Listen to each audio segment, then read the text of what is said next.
तो hello everyone, this is Shahrukh Shah, Kandalia second year MBA student and AIIMS Kalyani.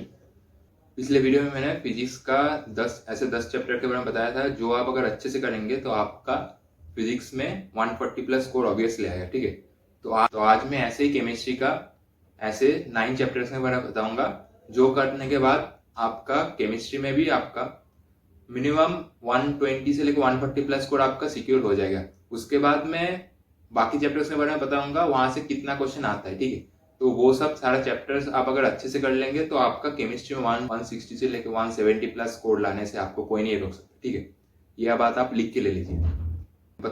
Her chapter से मैं बता भी दूंगा कौन सा टॉपिक इंपॉर्टेंट है और कितने क्वेश्चन उस चैप्टर से आते हैं। ठीक है, तो वीडियो के एंड तक देखिए एंड नोट कर लीजिए कि कौन सा चैप्टर से कितना क्वेश्चन आता है। ठीक है, तो फर्स्ट जो इंपॉर्टेंट टॉपिक है वो है जीओसी एंड हाइड्रोकार्बन। हाइड्रोकार्बन में से एरोमेटिक हाइड्रोकार्बन, एल्कीन्स, एल्काइंस, ये सब बहुत इंपॉर्टेंट टॉपिक है। ये सब आपको अच्छे से करना है। ओरिजिनल ऑर्गेनिक केमिस्ट्री से आईयूपीएसी नोमेनक्लेचर, उसके बाद आपको आइसोमेरिज्म बहुत अच्छे से करना है क्योंकि यहाँ से बहुत क्वेश्चन आता है। तो ये जीओसी एंड हाइड्रोकार्बन वाला चैप्टर से आपका मिनिमम 6 से 7 क्वेश्चन कंफर्म है। ठीक है, तो ये चैप्टर बहुत अच्छे से आपको करना है। उसके बाद आता है केमिकल बॉन्डिंग का चैप्टर। यहाँ से भी आपका 3 to 4 क्वेश्चन आएंगे ही आएंगे यहाँ से। ठीक है, आप इस चैप्टर में से आपका molecular orbital theory, valence bond theory, hybridisation, उसके बाद विस्पर थ्योरी, ये सब सारा टॉपिक्स बहुत इंपॉर्टेंट है। ये सब टॉपिक को आपको अच्छे से करना है। ये सब टॉपिक आपको एकदम भी छोड़ना नहीं है। ठीक है, उसके बाद जो नेक्स्ट टॉपिक है वो है केमिकल एंड आयनिक इक्विलिब्रियम।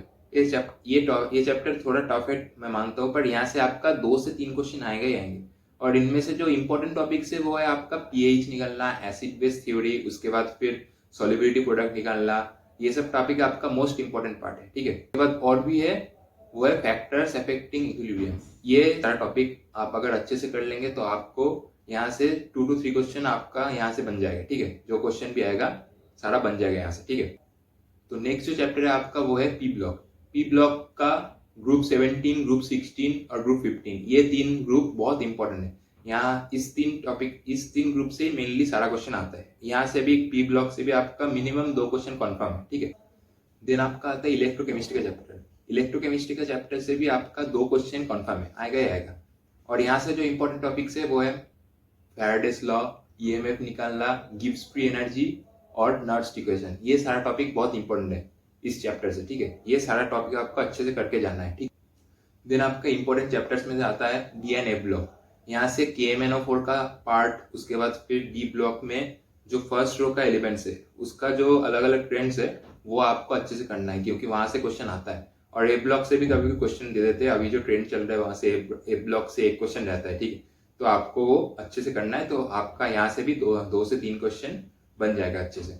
ठीक है, देन आपका बायोमोलिक्यूल्स, फिर chemistry in everyday life and polymers, ये 3 चैप्टर आपको बहुत अच्छे से करना है क्योंकि यहाँ से सारा मिला के 3 to 4 क्वेश्चन आएंगे ही आएंगे और वो सारा एनसीईआरटी से ही आएंगे। तो आपको एनसीईआरटी का हर एक लाइन इस 3 चैप्टर से पढ़ना पड़ेगा। ठीक है, अगर ये 3 चैप्टर अगर आप एनसीईआरटी से अच्छे से पढ़ लेंगे तो आपका 3 to 4 क्वेश्चन आपका कॉमन है, वो आप सही से कर पाएंगे। ठीक है, नीट के टाइम पे।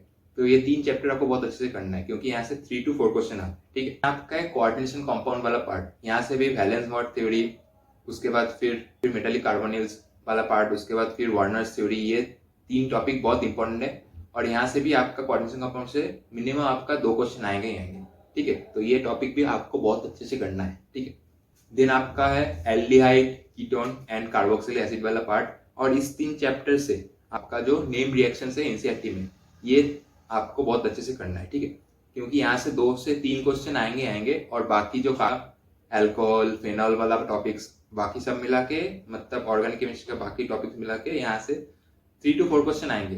पर वहां से उन सारे चैप्टर्स में भी आपका aldehyde, ketone and carboxylic acid, ये 3 चैप्टर बहुत इंपॉर्टेंट है क्योंकि यहाँ से 2 से 3 क्वेश्चन आएंगे।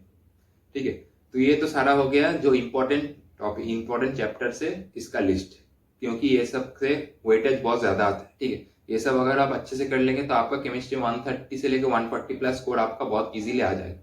देन नेक्स्ट जो मैं बता रहा हूँ, मतलब ये सब चैप्टर से क्वेश्चंस कम आते हैं, पर अगर आप अच्छे से कर लेंगे तो आपका केमिस्ट्री में 160 से लेकर 170 प्लस स्कोर इजीली आ जाएगा, इजीली लिख के ले लीजिए। तो पहले आपका थर्मोडायनेमिक्स एंड थर्मोकेमिस्ट्री, यहाँ से आपका 2 से 3 क्वेश्चन कंफर्म है, आएगा ही आएगा, ठीक है। और उसमें साइन कन्वेंशन भी अच्छे से देख लीजिएगा आप, क्योंकि फिजिक्स एंड केमिस्ट्री में साइन कन्वेंशन अलग होता है। देन आपका है स्ट्रक्चर ऑफ एटम वाला पार्ट, वहां से आपका 2 क्वेश्चन कंफर्म है, आएगा ही आएगा। देन सॉलिड स्टेट से भी आपका 2 क्वेश्चन आएगा। देन हाइड्रोजन एंड मेटलर्जी से भी आपका 2 क्वेश्चन आएगा, ठीक है। सॉल्यूशन वाला जो चैप्टर है वहां से आपको मोलालिटी, मोलारिटी, फिर नॉर्मलिटी, उसके बाद फिर आपको वेंटो फैक्टर निकालना, ये अच्छे से आना चाहिए, क्योंकि यहाँ से 1 से 2 क्वेश्चन आएगा ही आएगा, ठीक है। तो सॉल्यूशन वाला टॉपिक भी आप अच्छे से कीजिए। उसके बाद फिर सरफेस केमिस्ट्री, मोल कॉन्सेप्ट, ये सब चैप्टर से एक क्वेश्चन करके आएगा। Then s block, states of matter से भी एक क्वेश्चन करके आएगा। रिडॉक्स रिएक्शन से आपका 1 क्वेश्चन आएगा। और केमिकल काइनेटिक्स का जो चैप्टर है वहां से 1 से 2 क्वेश्चन आ सकता है, मतलब 2 क्वेश्चन यहाँ से मिनिमम आता है, ठीक है। आपको ये चैप्टर भी आपको अच्छे से करना है, क्योंकि ये भी इजी चैप्टर है। तो आप अगर ये सारा चैप्टर बहुत अच्छे से कर लेंगे तो आपको केमिस्ट्री में 160 से लेकर 170 प्लस स्कोर करने से कोई नहीं रोक सकता, ठीक है। पहले जो मैंने 9-10 जो भी ये चैप्टर बताया, इनका टॉपिक भी मैंने अच्छे से बताया, ठीक है। कौन कौन सा टॉपिक पे आपको ज्यादा फोकस करना है, ठीक है। वो अगर आप अच्छे से कर लेंगे तो आपका केमिस्ट्री 130 से लेकर 140 प्लस मार्क्स आपका इजीली आ जाएगा। और बाकी जो मैंने सारा टॉपिक बताया, सारा चैप्टर्स बताया, वो सब अगर आप कर लेते हैं तो आपका 160 से लेकर 170 प्लस मार्क्स भी आ जाएगा, ठीक है। तो आपका काम है सिर्फ अच्छे से मेहनत करना, मेरा काम है आपको गाइड करना, ठीक है। मैं जो बता रहा हूँ वो आप अच्छे से फॉलो कीजिए, तो आपको नीट निकालने से कोई नहीं रोक सकता। नीट सिर्फ आप निकालेंगे नहीं, नीट में आप 4 के आएंगे, ठीक है। तो ये आप लिख के ले लीजिए। तो फिर मिलते हैं नेक्स्ट वीडियो पे, एंड मेरे चैनल को लाइक शेयर एंड सब्सक्राइब कर दीजिए। तब तक के लिए बाय एंड थैंक यू।